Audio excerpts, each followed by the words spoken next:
President George H.W. Bush is lying in state in the rotunda as people continue to line up to pay their respects. CBS 2's Cara Finnstrom joins us now with a look at how Washington is saying goodbye. Cara? Yeah, people of all ages, all political beliefs coming to say goodbye, and some who didn't necessarily agree with his politics, saying they still want to tribute his love of country and his lifetime of service. The crowds have continued steadily throughout the night. We want to give you a live look at the rotunda right now. A military guard keeping watch over that flag-draped casket of America's former president.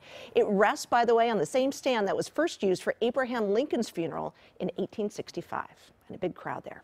Some of the visitors say they came willing to wait to pay tribute.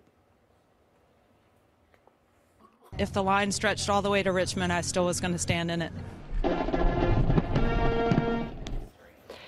Yesterday in Texas, the extended Bush family and his service dog, Sully, accompanied the casket aboard Air Force One.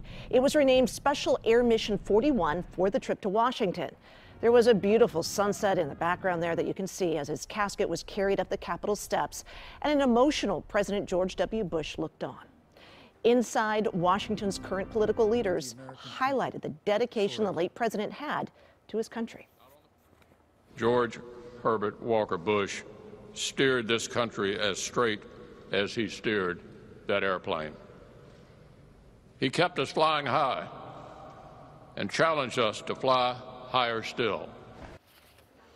After the ceremony, President Trump and First Lady Melania Trump visited the rotunda, paid their respects. President Bush will now lie in state at the Capitol until his funeral at the National Cathedral tomorrow morning.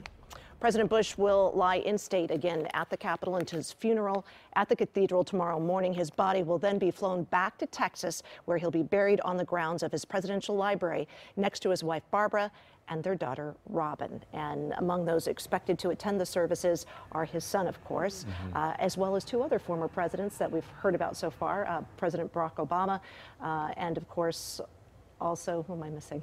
Bill Clinton. Bill Clinton. Thank you, President Bill Clinton.